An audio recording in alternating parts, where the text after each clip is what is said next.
বরবটির এই ভর্তাটা আমি জীবনে প্রথমবার বানিয়েছিলাম, কিন্তু খেতে এতটা মজা হবে আমি ভাবতেও পারিনি। আসসালামু আলাইকুম, কেমন আছেন আপনারা সবাই?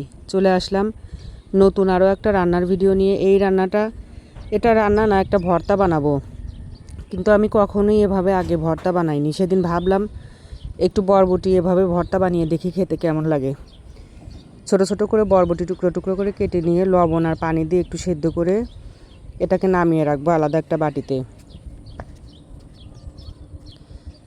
এখন প্যানের মধ্যে দিয়ে নেব সরিষার তেল। ভর্তার মধ্যে সরিষার তেলের ফ্লেভারটা সব সময়ই ভালো যায় এবং ভালো লাগে। আর এখানে নিয়েছি আমি পাঙ্গাস মাছের পিঠের টুকরা, মানে এই মাছের কাটা কম, এই কারণে আমি এই মাছটা নিয়েছি যাতে বাছতে কষ্ট না হয়। যে কোনো মাছ দিয়েই, বড় মাছ দিয়েই এই ভর্তাটা করা যাবে। মাছটা একটু উল্টিয়ে পাল্টিয়ে ভেজে নিচ্ছি, লবণ হলুদ দিয়ে মেখে মাছটা ভাজি করছি, আর কোনো মশলা আমি ব্যবহার করিনি। এখন সাথে দিয়ে নেব কয়েকটি শুকনো মরিচ। শুকনো মরিচের ফ্লেভার ভর্তার সাথে ভালো যায়, আর আমরা তো শুকনো মরিচটা অনেক বেশি পছন্দ করি ভর্তার সাথে, এই কারণে শুকনো মরিচটাও দিয়ে নিলাম। মাছটা একটু উল্টিয়ে পাল্টিয়ে ভাজা হয়ে গেলে, বেশি কড়া করে না ভেজে হালকা ভাজা হলেই আমি উঠিয়ে নেব।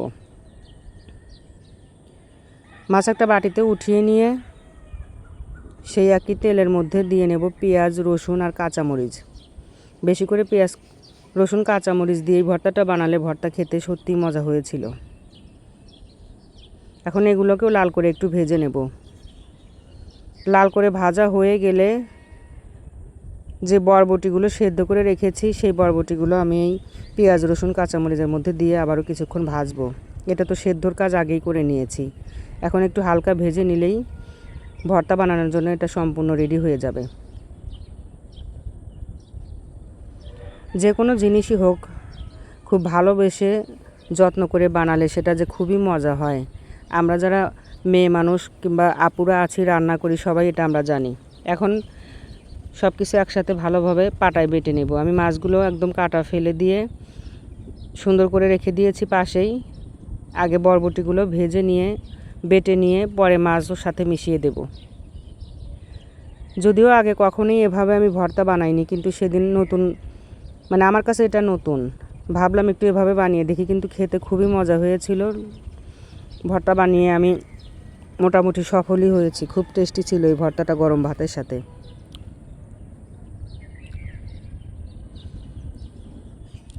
আমার ভিডিও দেখে কারো যদি ভালো লাগে, বানিয়ে খেয়ে দেখতে পারেন। সত্যি বলছি, এটা অসাধারণ টেস্টের ছিল।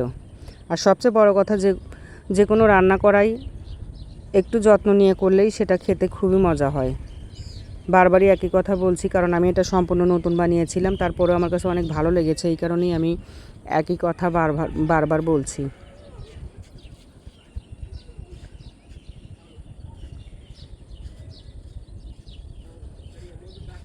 বরবটি ভর্তা আমি অন্যভাবে আগেও বানিয়ে খেয়েছি, কিন্তু এইভাবে মাছ দিয়ে কখনো বানানো হয়নি। শুধু আমি না, আমার বাসার সবাই এটা অনেক পছন্দ করেছে। খুব মজাদার একটা ভর্তা। ভিডিওটা এ পর্যন্তই। আল্লাহ হাফেজ।